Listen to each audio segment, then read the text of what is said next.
아무도 묻지도 따지지도 않고 가입하셨다고요? 보험은 너무 어려워요. 걱정 마십시오. 마이보험 체크가 도와드립니다. 1800-7917 마이보험 체크로 지금 전화 주세요. 1800-7917. 이미 가입한 보험이나 신규 보험도 가장 좋은 조건을 체크해서 찾아드립니다. 인터넷 한글 주소 마이보험.com 또는 카카오톡에서 아이디 검색 마이보험을 친구 추가하여 상담하실 수 있습니다. 전혀 다른 세 사람, 여자라는 운명에 맞서다. 레티샤 콜롬바니 지음. 이 작품을 그들에게 바친다. 사랑하고 아이를 낳아 기르고 수없이 쓰러졌다가 다시 일어나는 여자들에게 바친다. 그들이 벌이는 전투를 나는 안다. 그들 한 사람 한 사람이 얼마간 나이기도 하므로. 장편 소설 세 갈래 길. 도서출판 밝은 세상. 다이어트를 위한 꿀팁! 동결건조 채소와 곡물, 단백질, 그리고 효소와 비타민, 미네랄로 만든 다이어트 전용 그린 스무디로 하루 한두 끼만 바꿔 드세요. 비타샵 그린 스무디 다이어트 1522-6648 1522-6648 혹은 비타샵을 검색해주세요. 야, 이 부장! 네가 부장이면 땅이야? 뭐? 저 인간 저건 쟤 오늘도 술술 풀리고 안 먹고 회수 갔냐? 내일도 신체 상태로 출근하겠구만. 아유. 고려 생활건강 술술 풀리고 음주전 한포가 당신을 지켜드립니다. 특허받은 천연 유래 성분 숙취 해소제 술술 풀리고를 은하계 최저가로 딴지마켓에서 만나보세요.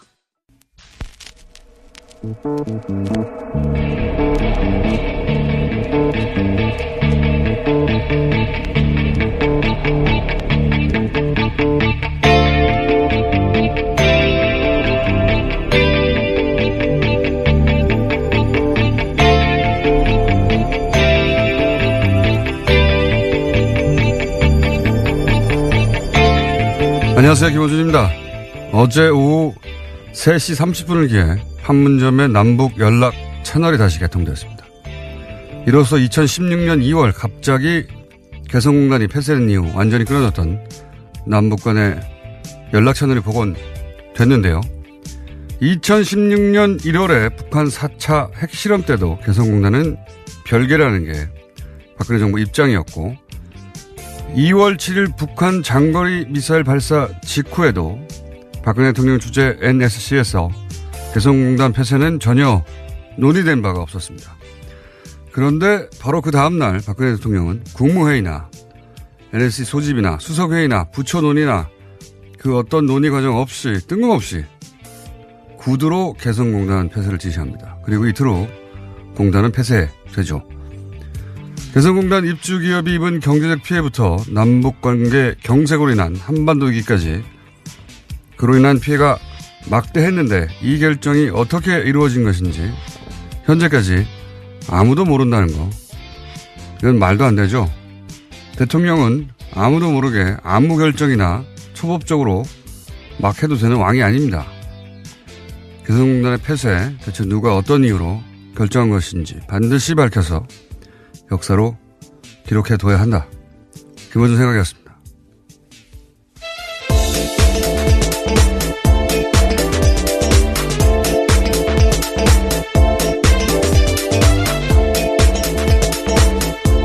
시사인의 이 개성공단 폐쇄도 현재까지 박근혜 최순실 게이트에서 최대 미스테리 중에 하나로 여전히 남아있죠. 아무도 모릅니다. 어떻게 됐는지.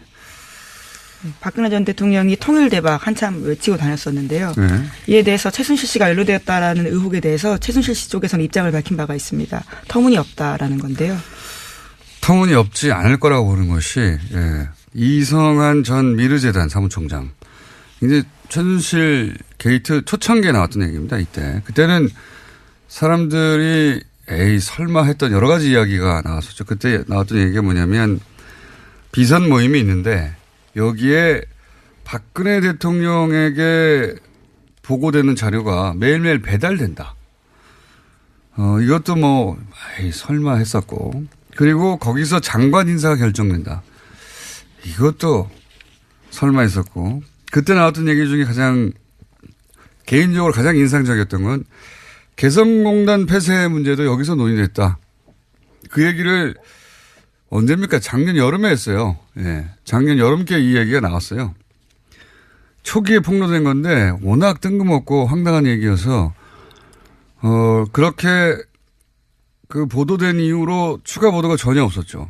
그런데 이제 지금까지 밝혀진 바에 의하면 보고자료가 배달된 거는 확인됐고 그리고 장관 인사가 거기서 최순실 씨에게 결정된 것도 확인됐죠. 그러니까 개성공단 폐쇄 문제가 거기서 논의된 것도 대단히 개연성이 높다. 예. 왜냐하면 그 논의 자리에 있었던 사람의 입에서 나온 이야기거든요. 예. 이상원 씨가 그 이후로 추가 증언을 해주지 않고 있기 때문에 더 이상 자세한 건 안 나오는데 뉴스공장에서도 작년에 몇 번 이야기한 적이 있죠. 이게 그 ODA 사업. 네, 미얀마 쪽에다가 있었죠. 네. 개발도상국 원조 자금을 활용해서 미얀마에서 공장 부지를 무상으로 불화받으려고 했던 정황 이런 얘기 몇 번 했었습니다. 작년 초부터. 근데 이제 미얀마 대사를 최순실 씨가 직접 임명한 건 드러났잖아요. 그래서 이제 제가 그때 제기했던 의혹은 뭐냐면 개성공단이 폐쇄돼서 어쩔 수 없이 대체 부지를 찾은 게 아니라 대체 부지로 임대 사업을 하려고 거꾸로 개성공단을 폐쇄한 게 아니냐. 예. 장사하려고. 자선 대대로 거기서 나온 임대수서 먹고 왜냐면 50년 불화 이렇게 했었거든요. 그 개연성은 전 충분히 있다고 봅니다. 예. 네, 그때도 그래서 저희 안정범 수첩 보도했던 거 말씀드린 바가 있는데 한 달이 채 지나지 않아서 그 수첩에요. 미얀마 한인타운 조성 개성공단이라는 메모가 있었습니다. 그러니까요. 예. 그 이후로 뉴스공장에서 저희가 이럴 수 있다고 얘기했는데 예. 지금 근거가 될 만한 최근에 통일부 발표가 나온 거죠. 자체 조사 결과 어떻게 도대체 개성공단이 폐쇄됐는지 알아보려고 뒤져봤더니 처음에 박근혜 정부의 입장은 NSC 회의를 통해 가지고 예, 그렇게 결정된 거라고 하는데 그게 이제 거짓말이었던 거죠. 네, 사실이 아니다라고 밝혔습니다. 예. 박근혜 대통령이 갑자기 그 전날에 NSC 회의 있을 때는 그런 얘기 안 하다가, 당시 홍용표죠, 홍용표 통일부 장관에게 전화가 갑니다. 개성공단 폐쇄하라고 갑자기. 예. 뜬금없이. 그리고 나서 거꾸로, 회의가 소집되고, 거꾸로 통일부가 대책을 마련하고, 거꾸로 NSC 회의에서 개성공단 철수를 논의하는 요식행위를 하죠. 이게 전부 다 순서가 뒤집어진 거예요. 예. 이렇게 NSC 회의에서 이런 게 결정돼야 되는데 NSC 회의는 맨 마지막에 합니다. 그러니까 아무도 모르는 거죠. 이게 어떻게 된 건지. 최순실 씨의 전화를 받고 하룻밤새 결정된 게 아닌가. 저는 그렇게 강하게 의심합니다. 예. 작년 1년 전쯤에 예측했던 바, 그 근거가 될 만한 정황이 나온 건데 이게 수사해야 된다고 봅니다. 저는. 예. 황당한 일이죠. 네, 그때 그렇게 끊어졌던 한 라인이 다시 연결된 겁니다. 어제요. 23개월 만인데요. 북한이 판문점 직통 전화를 통해서 남쪽에 전화를 걸었습니다. 이게 진짜 골 때리는 거예요. 골 때린다는 표현밖에 할 수 없는 게 그냥 밤에 예를 들어서 이게 최순실 씨가 개입한 거라고 생각해 보세요. 최순실 씨가 폐쇄합시다. 그래서 그 다음날 폐쇄해요. 그런 다음에 남북한이 겪은 긴장을 생각해 보세요. 지금 뭐 전쟁이 난해 많아. 이런 일을 겪은 거거든요. 아줌마가 땅 장사하려고 결정한 것 때문에 그런 거예요, 지금. 예, 참. 그래서 이 직통 전화가 다 끊어져가지고 그동안 뭐 어떻게 했느냐. 확성기로 했어요, 확성기로. 전화나 팩스할 방법이 없었기 때문에 그동안 판문점. 예. 네, 한 라인이 그만큼 중요한 건데요. 그래서 확성기로 했다는 거 아닙니까, 서로? 봉화 시대도 아니고. 그거 다시 열었다는 겁니다. 예. 여기서 이 뉴스가 좀 놀라운 점은 저는 이제 과거처럼 북한이 어떤 밀당을 하거나 뜸들이기를 할 줄 알았어요. 근데 김정은 위원장이 그 말을 하고 우리 정부 쪽에서 회담하자고 하고 그리고 바로 다음 날이죠. 다음 날 전화가 재가동됐거든요. 저는 북한이 이제 스스로 핵 보유국이라고 생각하고 자신감이 지금 대단하다. 예. 밀당할 필요가 없다고 느끼는 것 같아요. 이렇게 빨리 될 줄은 몰랐고 그래서 남북 관계 개선의 속도가 우리가 예상했던 것보다 훨씬 빨라질 수도 있겠다. 전 놀랐습니다. 이게 하루 만에 바로 재가동이 돼가지고 며칠 걸리거나 밀당을 할 줄 알았는데, 그래서 저희가 이제 오늘 2부에서는 잠시 후에 문정인 교수하고 이 문제에 대해서 좀 얘기 나눠보겠습니다. 다음 뉴스는요?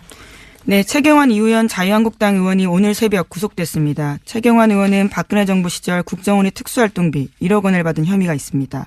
이우현 의원은 공천헌금 등 10억 원을 받은 혐의인데요. 두 사람에 대한 영장 발부 사유는 같습니다. 범죄 혐의가 소명됐고 증거를 인멸할 염려가 있어 구속의 사유와 필요성이 인정된다입니다. 인명 구조의 효과가 있네요. 예. 최경환 의원이 동대구역에서 할복하겠다. 장소를 특정했었습니다. 저는 이제 사법부의 인류애 같은 게 작용한 게 아닌 것 같은데. 어쨌든 이제 할복은 불가능하게 됐고요. 저는 이제 이렇게 이해합니다. 친박 라인은 더 이상 보호 대상이 아니구나. 예. 박근혜 정부 시절의 주요 인사들의 구속영장은 이제는 어김없이 발부되는 우병우 전 민정수석을 비롯해서요. 그래서 이정열 전 부장판사하고 오늘 연결이 안 될 것 같습니다. 다 발부가 돼가지고. 앞으로도 그럴 것 같아요. 그러니까 이 선은 이명박 전 대통령 앞에서 그어진 게 아닌가, 이제는. 이명박 전 대통령 관련 한 구속영장이나 그런 것들이 발부되는지 한번 지켜보죠. 지금까지는 계속 기각되거나 아니면 아예 석방돼 버렸죠. 그런데 박근혜 전 대통령 라인은 이제 어김없이 구속이 되고 있습니다. 자, 다음 뉴스는요? 네, 국정원 특수활동비 관련해서 하나의 뉴스가 더 있는데요. 검찰의 박근혜 전 대통령 의상비 출처가 국정원 특수활동비라는 정황을 확보했다라고 합니다. 박 전 대통령이 국정원으로부터 특수활동비 40억 원을 뇌물로 받아서 일부를 옷값으로 냈다라고 판단한 건데요. 의상실에서 치른 옷값만 확인된 게 3억 8천만 원입니다. 아, 이게 드디어 나왔군요. 그러니까 그럴 수도 있다고 하고 검찰이 확인한다고 그랬잖아요. 이게 특활비가 있는데 그 특활비로 옷값 낸 거 아니냐. 이거 저희가 한 달 반 전 정도에 수사를 하고 있다고 했는데 결국 이렇게 정황을 확보했군요. 네. 네, 그래서 검찰이 국정원 특활비를 뇌물로 받은 혐의와 국고손실 혐의로 박근혜 전 대통령을 이르면 이번 주 중에 재판에 넘길 방침입니다. 출석은 안 하니까요. 네, 조사를 계속 안 받고 있어서요. 국정원 대북 공작하라고 만든 자금을 가지고 이제 머리하고 기치료하고 미용시술 했다는 거잖아요. 옷 사입고. 예. 보수 진영이 안보를 얘기하는 게 얼마나 우습게 됐는지 아직도 보수 진영은 잘 깨닫지 못하고 있는 것 같아요. 이게 이제 대중들 머릿속에 들어가 있는 거거든요. 예. 안보하면 보수, 경제하면 보수, 이게 이제 트레이드 마크였는데 그렇게 보수를 상징하던 대통령이 그러라고 만들어진 국정원 특활비를 가지고 머리한 거예요. 미용하고 시술하고. 근데 그 정황을 확보해버렸네요. 어떡하죠, 이거? 예. 네. 보수가 이제 안보 공세를 작년에도 했고 올해도 아마 할 텐데 그게 잘 안 먹히는 이유를 깨달아야 합니다. 이게 먹히기가 어려워요, 이제 한동안은 최소한. 그 돈으로 머리 했대잖아요. 자, 다음 뉴스는요? 네, 이명박 전 대통령 쪽 인사의 영장 기각과 관련된 소식이 하나 더 있습니다. 국가정보원이 수사 의뢰한 2007 남북 정상회담 대화록 유출 사건 기억하실 텐데요. 이와 관련해서 검찰이 유출자를 김태효 전 청와대 대외전력기획관으로 사실상 특정하고 수사를 벌였습니다. 하지만 어려움을 겪고 있다라고 오늘 아침 한겨레 신문이 보도했습니다. 공소시효가 임박한 데다가요. 법원이 압수수색 영장 등을 일부 기각했다라고 합니다.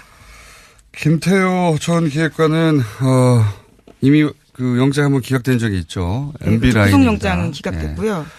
MB 라인이고 좀 전에 이야기한 대로 선이 MB 라인이 그어졌나 보다라고 얘기했던 거와 연관된 뉴스이기도 하네요. 예. 네, 전자우편에 대한 압수수색 영장 청구했었는데요. 법원에서 제목만 확인하라면서 압수수색 영장 일부를 제한했다라고 합니다. 그러니까 내용을 보지 못하게 하는 거죠. 이게 말이 됩니까? 예.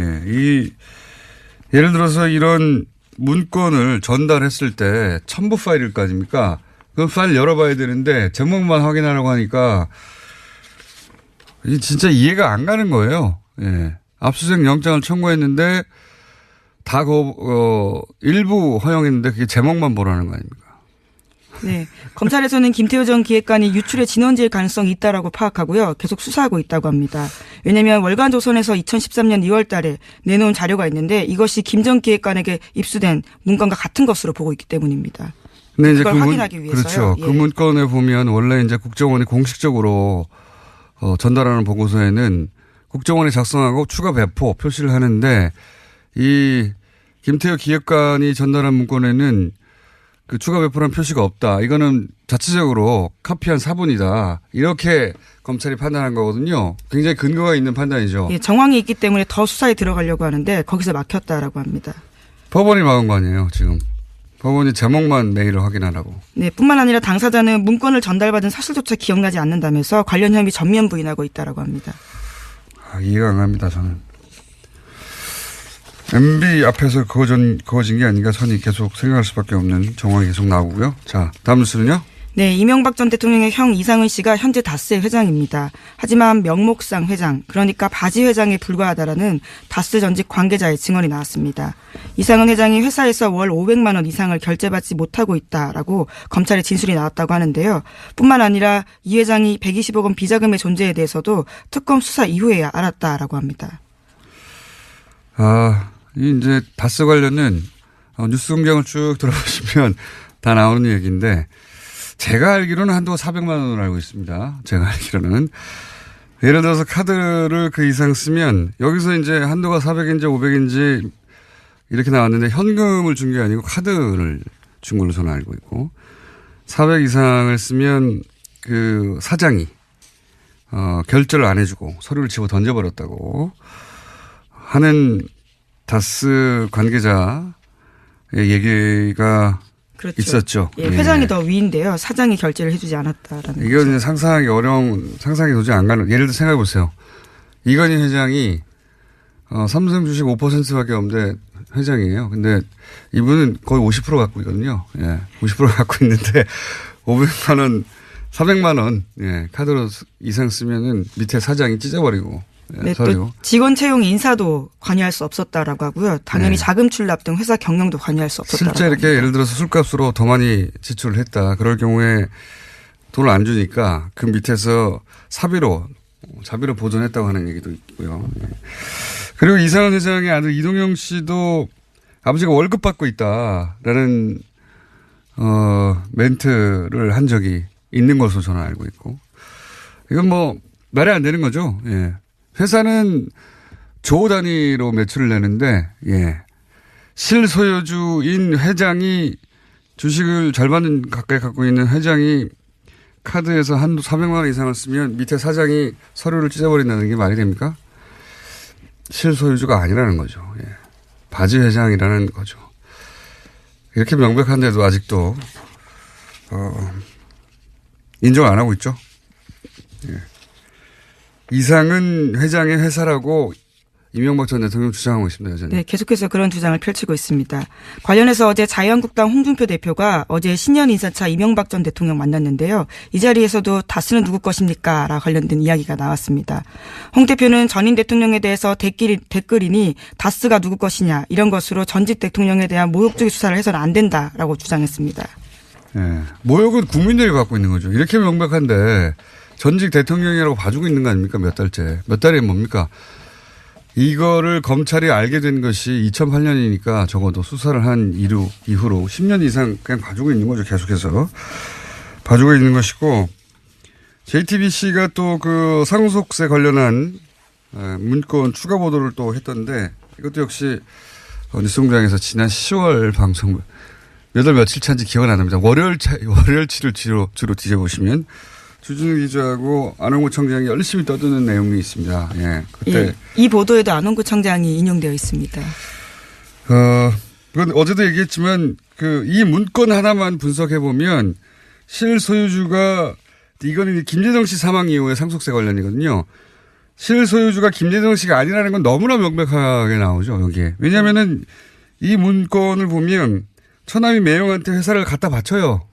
그런 방안들이 검토됩니다. 자기 회사인데 왜 회사를 갖다 바칩니까? 상속자에게 너무나 불리한 내용들이 많습니다.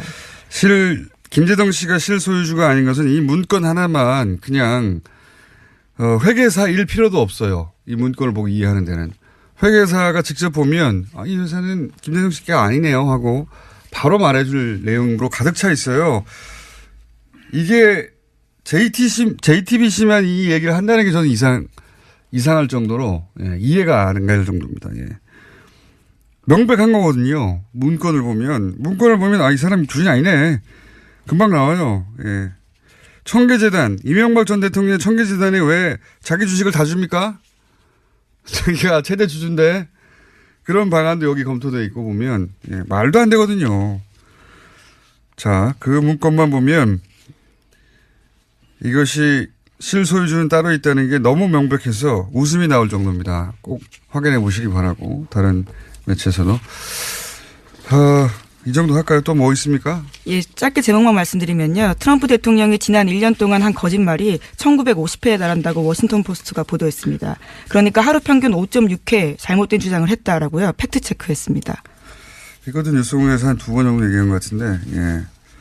거기 팩트 체크 페이지가 있어요. 그래서 매일매일, 트럼프 대통령이 거짓말을 오늘 몇 번 했나 체크해가지고 올려놔요.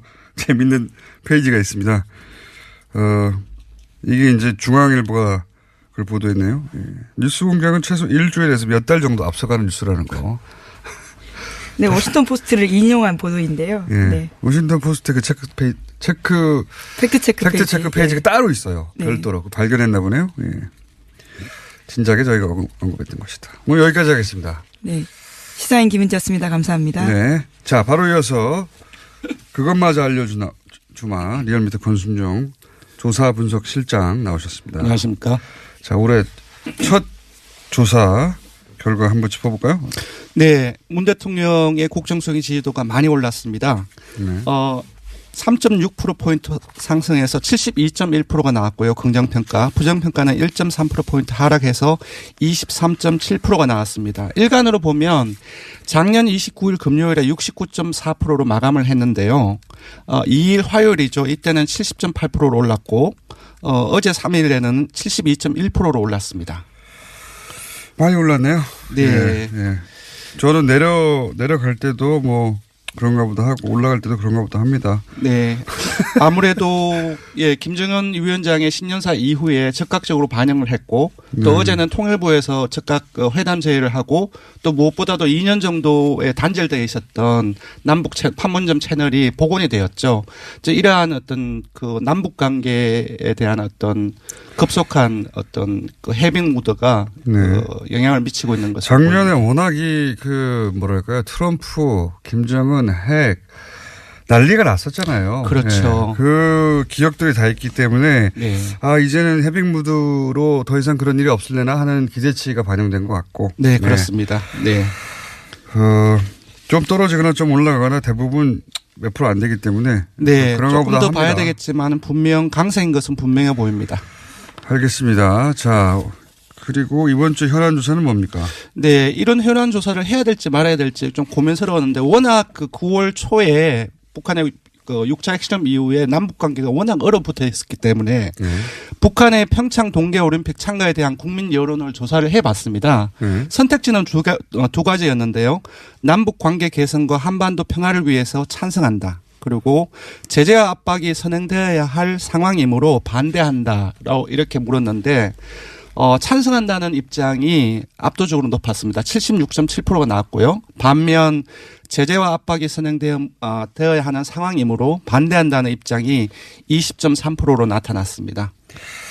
요 20.3%에 기대해서 정치를 해가지고는 이게 지지가 올라갈 수 없다는 걸 보수 정당이 좀 깨달았으면 좋겠네요. 예. 일반 국민들 생각은 이렇습니다. 예. 예. 보통 정치 보복 프레임에 대해서 물으면은 보통 요즘에는 25에서 30% 정도가 나옵니다. 그것보다도 더 낮은 걸로 봤을 때는 남북 관계의 해빙 무드에 대해서 좀 보수적으로 접근했을 때는 보수 정당의 지지율이 이럴 가능성이 더 높을 것 같습니다. 그러니까 이게 과거에는 참 많이 통했거든요. 남북 관계에 관해서는 절반 정도 혹은 절반 이상이 보수 정당이 유리한 뭐랄까요, 여론조사 결과가 항상 나오거나 뭐 제재를 해야 한다거나.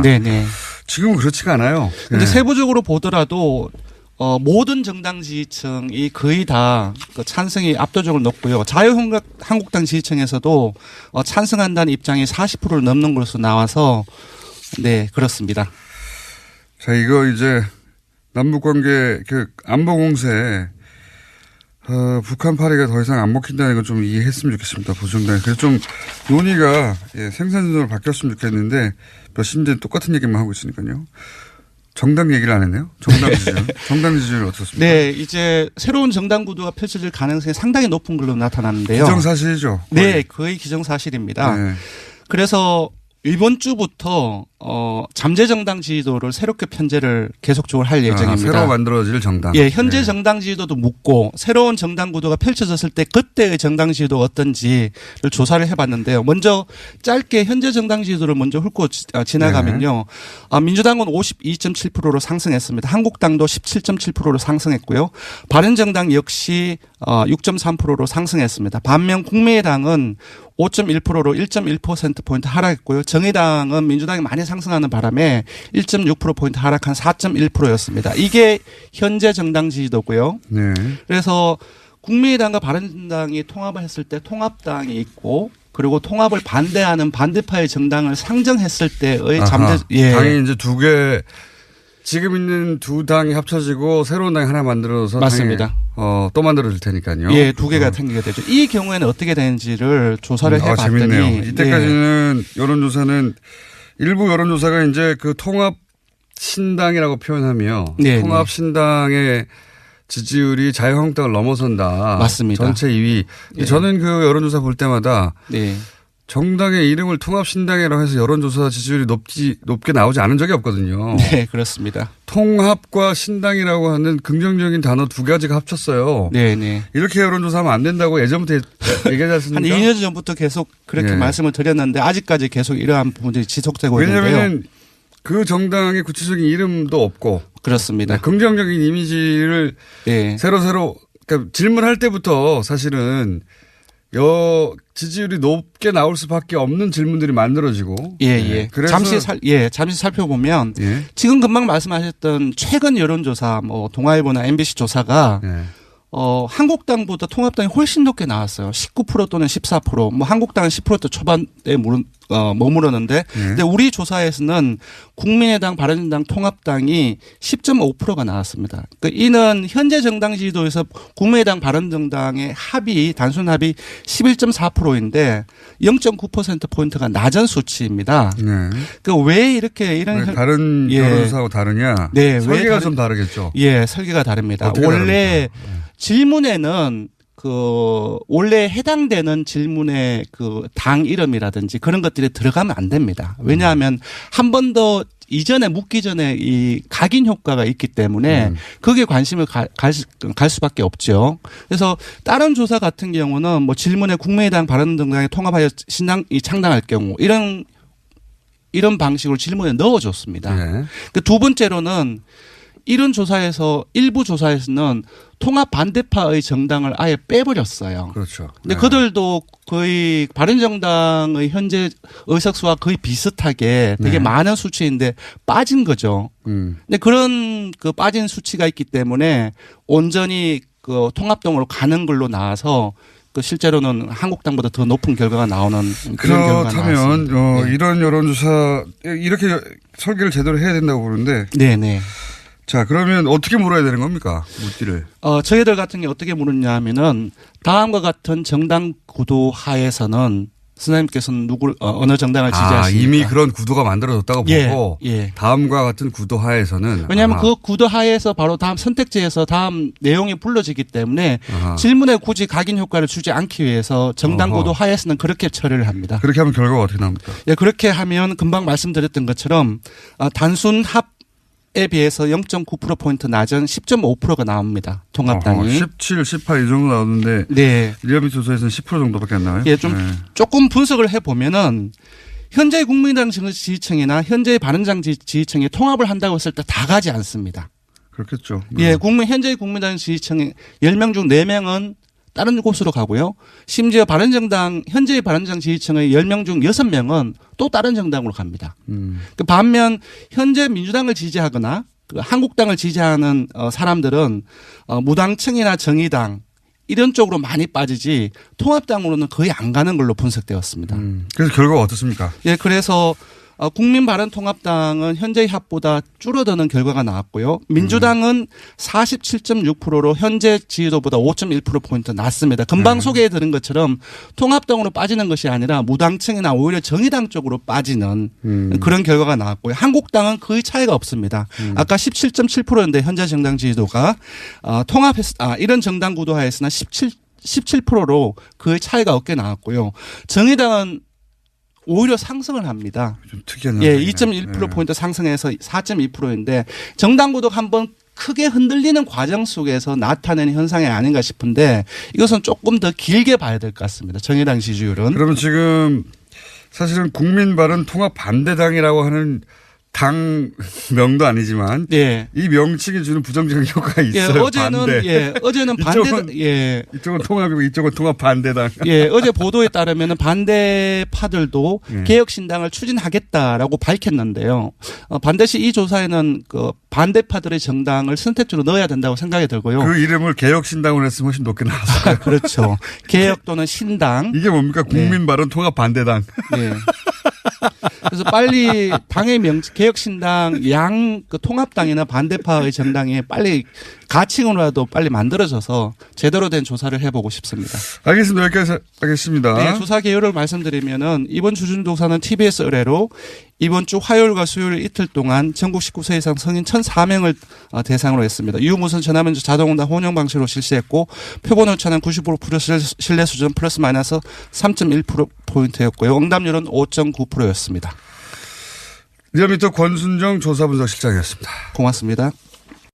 이거 차량용 핸드폰 거치대야? 응, 조인트라고 투임에서 새로 나왔는데 얼마나 편한지 몰라. 동생은 인터넷 강의 볼 때 태블릿 거치대로 쓰고 우리 엄마는 요리할 때 레시피 보는 용도로 쓰기도 해. 조인트라고? 응, 우리 아빠는 골프 스윙 연습할 때도 셀카 거치대로 쓰시던걸? 그러면 나도 헬스할 때 셀카 거치대로 쓸 수 있겠네. 1, 2, 3 할 때 2, 힘 세다 할 때 힘, 2, 힘. 네이버에 2힘을 검색해보세요. 납득이 안 돼, 납득이. 왜? 응? 그냥 먹지? 좋아? 묻지도 따지지도 않고 섭취하는 유산균과의 이별 선언. 미궁 유산균 사랑! 너를 위한 헌정 유산균, 나를 위한 적중 유산균. 매일매일 너에게, 빵빵한 너에게, 민감한 너에게, 약해진 너에게 유산균 사랑 4종 출시. 골반 잡자 바로 잡자 바디로직, 허리 통증 바로 잡자 바디로직, 몸매 교정 바로 잡자 바디로직, 자세가 좋아지는 골반 교정 타이즈 바디로직. 검색창에 골반 교정 바디로직. 삐딱한 남성 골반 허리에도 역시 바디로직입니다. 바디로직의 효과를 못 느끼셨다면 100% 환불해드립니다. 자세한 환불 조건은 홈페이지를 참조하세요.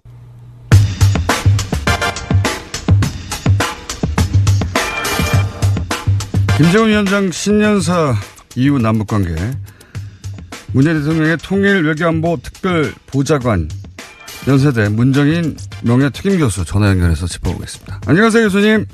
네, 안녕하세요. 예. 김정은 위원장 신년사 나오기 3일 전에 인터뷰를 하셨던데, 제가 그 인터뷰를 읽어봤더니, 그러니까 작년 말이죠. 작년 말에 올해를 전망하시길, 북한이 올림픽판을 깨지는 않을 것이다. 북한은 핵이 완성됐으니 경제에 집중하겠다며 대화 공세에 나올 가능성 있다. 이거 어떻게 하셨습니까? 김정은 신년사 그렇게 나올 줄 미리? 예상된 거라고 봅니다. 우선 그럼 북한의 경우는 기본적으로 북한이 전개하는 정책이 병진 정책이라는 거거든요. 그러니까 예. 하나는 핵무장을 통해서 자유력을 키우겠다는 것이고, 다른 하나는 결국에 인민 경제 생활을 향상시키겠다는 건데, 북이 지난 11월 29일 화성 15 발사 이후에 우리는 핵 무력을 완성했다라고 얘기를 했거든요. 예. 자연히 북의 지도부가 관심을 써야 할 부분은 인민경제 향상이니까, 인민경제 향상하려고 하면은 외부하고 협력을 해야 되는데, 북한은 지금 제재와 압박의 국면에 있지 않습니까? 예. 유일하게 북한이 손을 벌릴 수 있는 것은 우리 남측밖에 없고, 예. 그렇기 때문에 북한이 남쪽에 대해서 대화 공세로 나올 걸로 예상을 했죠. 너무 정확하게 신년사가 그렇게 나와가지고 신년사 써주신 거 아니에요? 아, 그건 아니고요. 너무나 정확하게 예측을 하셔서 깜짝 놀랐어요. 예. 그리고 또 한 가지 여쭤볼 게 이겁니다. 그 신년사 있자 우리 조명균 통일부 장관이 회담을 제시하고 바로 연락 차원으로 복원됐습니다. 과거 보면 이제 남북이 이 대화 국면으로 가더라도 줄다리를 하거나 밀당을 했는데 북한이 바로 나왔어요. 그러니까 자신감 같은 게 느껴지거든요. 이 신년사 잘 보셨습니다. 예, 자신감을 느끼시죠, 북한에? 예, 그러니까 신년사 자체도요. 예. 작년도 신년사 같은 경우는 인민에 대한 사과로 김정은이가 시작을 했거든요. 예. 근데 이제 금년군도 같은 경우는 핵무력 완성했다. 예. 자유력 억지력 구축했고 어떤 자신감을 이제 그 북한 주민들에게 보여주는 그걸 읽을 수가 있었습니다. 네. 그렇기 때문에 제가 볼 때는 북한 쪽에서는 과거하고 달리 자신감 갖고 얘기를 하고 특히 어제 리선권 조국 통일통화위원회 위원장의 그 TV 통한 발언은 상당히 의미가 있다고 봅니다. 어떤 의미가 있습니까? 우리 문재인 대통령에 대해서 상당히 긍정적 평가를 직접 하고. 평가했죠. 예. 예, 그리고 이제 김정은 위원장하고 우리 문재인 대통령이 뭔가 할 수 있는 것 같은 인상을 줬고, 그것뿐 아니고, 체육 관련 단체만 관여하는 게 아니라, 조평통과 통전부, 통일전선부가 모두 참여해서 의미 있는 결과를 가져오라고 이렇게 얘기를 했기 때문에 그것도 상당히 의미가 있다고 봅니다. 과거보다, 그리고 예상보다 남북관계 개선 속도가 굉장히 빨라질 수도 있겠다. 그런 북한의 자신감을 베이스로 해서 그런 생각이 드는데, 네. 그렇죠? 그렇습니다. 신년사하고 어저께 리성권 조평통위원장 발언을 봤을 때는 그게 익힙니다. 하여튼 제가 3일 전에 예상하신 걸 보고 대단히 신뢰감이 높아졌기 때문에 다시 예.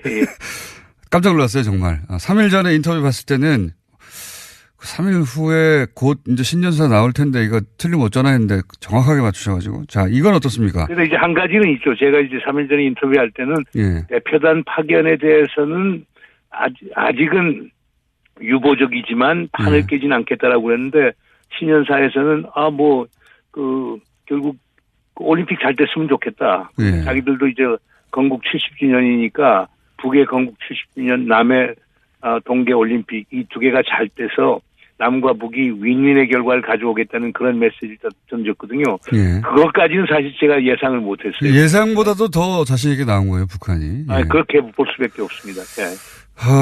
그런 거는 이제 우리가 잘 받아서 활용하면 되는데 이제 미국 얘기를 좀 해보겠습니다. 미국은 지금 대북 독자 제재도 하고 그리고 유엔도 제재 결의를 했고 근데 여기서 이제 남한과 북한이 경제 교류를 하겠다고 하면 이 제재 효과가 떨어져서 미국이 탐탁치 않아 할 것 같습니다. 그렇지 않습니까? 예, 글쎄 지금 워싱턴 그러니까 미국 정부는 물론이고 예.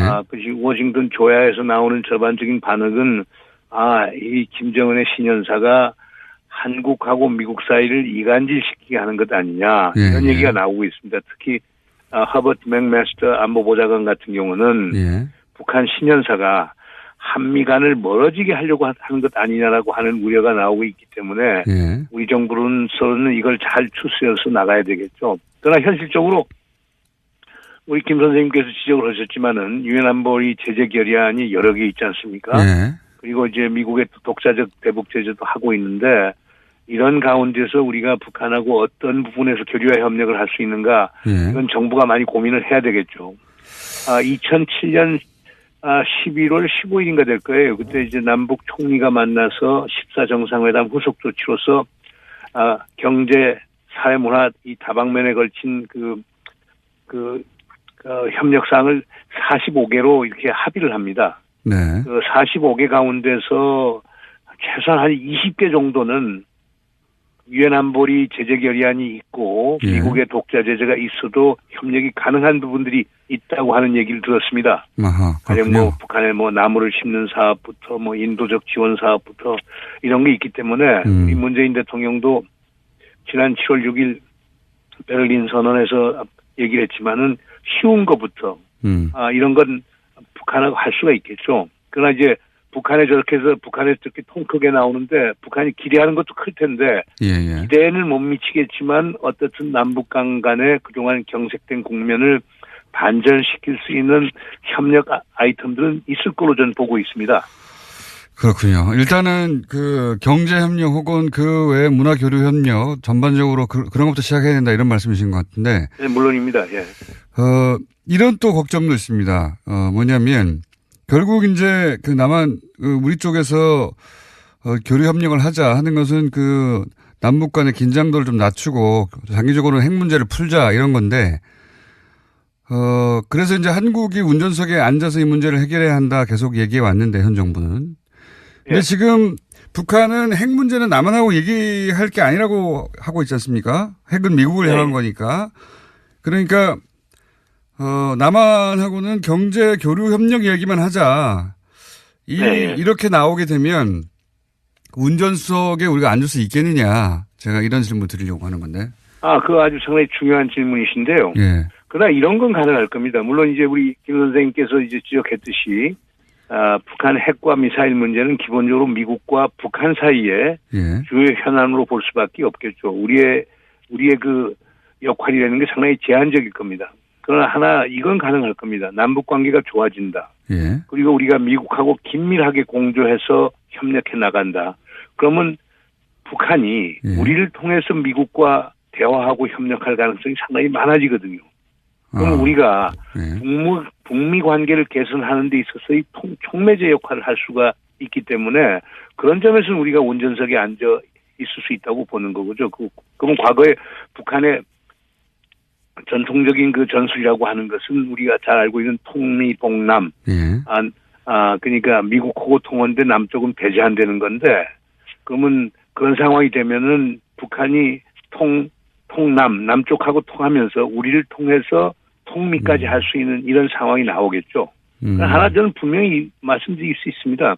남북 관계가 개선이 되고 북한이 계속 자제된 행동을 보이게 되면은 자연히 여건이 성숙해지면서 북미 간의 대화도 가능할 거라고 보기 때문에 저는 이번 남북 관계 개선의 어떤 기회가 꼭 부정적으로 저는 보지는 않습니다. 이런 말씀이시군요. 그러니까 우리 남북 관계가 계속 개선돼서 남북 간의 신뢰가 쌓이면 서울 통해서 워싱턴 해결해라 이런 인식을 북한에 심어주면 된다. 물론이죠. 그러니까 그런 사례는 가령 뭐 2003년도 그러니까 육자회담이 시작할 당시에도 그런 현상이 있었죠. 그러니까 그 당시 북한이 계속 육자회담에 안 나오려고 그러니까 당시 우리 정세현 통일부 장관이 평양에 찾아가 갖고 북한 측을 상당히 설득을 했죠. 좀 나와라.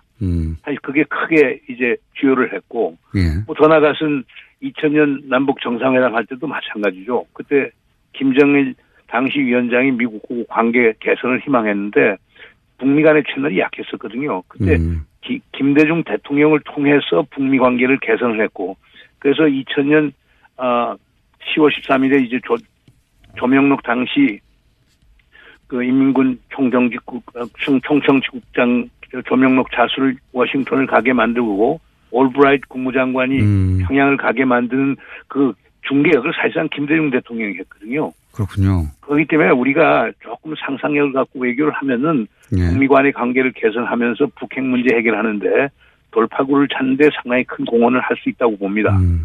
북한이 원하는 거는 이제 미국으로부터의 안전이니까 그걸 서울을 통해 해결할 수 있다는 인상만 심어주면 된다. 실제로 그렇게. 그건 상당히 중요한 일이죠. 과거에 실제로 그랬었고. 예. 그렇게 되면 운전석에 앉게 되는 것이라는 말씀이신 것 같고. 또 한 가지. 또 한 가지 여쭤보자면 그 예전부터 이제 한미 연합 군사훈련 연기 말씀하셨지 않습니까? 올림픽 기간에는 이제 연기가 이루어질 것 같은데, 이제 북한이 이제 이 기회에 한미연합훈련을 뭐 아예 중단해라, 아니면은 규모를 축소해라, 이런 추가 요구를 충분히 할 수 있지 않습니까? 이게 지금 북한이 자신있게 통 크게 나오는 걸 보면 그런 요구도 할 것 같은데요. 이럴 때 어떻게 해야 됩니까? 글쎄, 그건 뭐, 우리가 한미 군사 연습 및, 연합군사 연습 및 훈련이라고 하는 것은 우리 자체 문제가 아니고 한미 동맹의 그 결정사항이거든요. 예. 그러니까 이것을 지금 우리가 중단하는 방안이 있을 수 있고, 예. 그다음에 요즘 미국에서 많이 얘기하는 퍼즈, 그러니까 일시적으로 중지시키는 예. 방안도 있을 거고, 이걸 연기시키는 방안도 있을 거고, 이것을 스케줄을 재조정하는 방안이 있는데, 우리는 연기라는 표현을 썼고, 미국에서는 이것을 재조정, 스케줄을 재조정하자. 리스케줄링 이런 표현을 쓰고 있거든요. 예. 하여간 우리가 문재인 대통령께서 지난번 평창 다녀오시면서 우리 미국에 이렇게 검토 요청을 했고 미국은 검토하고 있다. 근데 미국의 전반적인 흐름은 우선 이걸 중단이라는 표현을 쓰지 않고요. 예. 스케줄을 재조정해서 올림픽이 다 끝난 다음에 하자라고 하는 얘기가 나오는 것 같은데 그게 뭐 중단이 아니고 단순히 연기 또는 일정의 재조정이라고 하더라도 의미는 상당히 있는 거라고 보고요. 예. 여기에 북한이 분명히 화답을 해야 되겠죠. 재조정을 하면 결국 뭐 1년 내에 할 수 있는 군사훈련이라는 게 한계가 있으니까 자연스럽게 규모가 축소되는 거 아닙니까? 뭐 그렇게 볼 수도 있겠죠. 그러니까 이제 그건 타이밍이 만약 4월 달에 이제 우리가 파라림픽까지 다 끝나서 장애인 올림픽까지 끝나서 뭐 5월부터 6월 사이에 할 수도 있겠지만은 예. 그러나 분명한 건 또 8월 달에 우리가 을지 훈련이 있단 말입니다. 예. 그러니까 중복될 가능성이 있기 때문에 중복이 되면은 천상이 우리가 금년도 같은 경우는 한미연합군사훈련을 한 번을 할 수도 있는 거거든요. 두 번이 아니라. 그렇게 되면 뭐 축소라고 하는 게 단지 이루어질 수도 있고 또 미국이 또 주장해서 뭐 5월, 6월에 또 하고 8월에 할 수도 있겠지만 그러나 뭐 병력이나 장비를 그렇게 해서 우리 한국에다만 이렇게 고정시킬 수는 없는 거기 때문에 하여간 제가 볼 때는 우선 중요한 거는 우리가 뭐 거의 한미연합군사 연습과 훈련은 신성시에 와서 그건 누구도 터치할 수 없는 언터처블로 이렇게 이해가 되어 왔는데 뭐 한국이나 미국 측이 하여간 올림픽 성공을 위해서 이것을 연기하거나 재조정할 수 있다라고 하는 것은 상당히 의미 있는 발전이라고 봅니다. 알겠습니다. 북한도 이거에 대해서 화답을 할 거라고 보고 있습니다. 한 가지만 더 여쭤보겠습니다. 제가 1분 30초 남았는데 이 질문을 꼭 드리고 싶어서. 김정은 위원장이 신년사에서 양복 입고 나와서 본인이 직접 이런 멘트 하는 것이 여러모로 인상적이었습니다. 근데 김정은 위원장은 어떻게 평가하십니까? 글쎄요, 뭐, 하여간, 우리가. 예측 가능합니까? 한마디로 말해서? 하여간 제가 볼 때는 뭐, 하여간 김정은 위원장이 강단이 있어 보이고요. 예. 우리가 생각하는 그렇게 비합리적이고, 뭐 소위 크레이지한 리더는 아니라고 전 보아집니다. 그렇기 때문에 특히 어떻든 간에 2011년 김정은 위원장, 서거 이후에 6년이 지났는데, 지금 하여간 권력을 움켜쥐고 어떻든 간에 지금까지 오고 뭐 핵무장력이라고 하는 걸 완성했다라고 하는 점에서 보면 하나의 그 강점도 있을 수 있다고 저는 보아지고요. 뭐 강단이 있는 지도자고. 예측 가능성은 어떻습니까? 예? 예측 가능해야 하는데 파트너면. 저는 상당히 예측 가능하다고 봅니다. 뭐 체제 안보라고 하는 것, 거기에 역점을 두면서 국제적 위상을 확대시키고 그러면서 국내적 정통성을 함양시킨다라고 하는 것은 거의 일관된 행태라고 보여지거든요. 그렇기 때문에 저는 김정은이 예측 가능하다고 봅니다. 알겠습니다. 오늘 여기까지 하고요. 스튜디오에 한번 나와주십시오, 교수님. 예, 그렇게 하죠, 뭐. 예. 네, 감사합니다. 수고하십시오. 네. 예, 수고하십시오. 지금까지 문정인 책임자였습니다.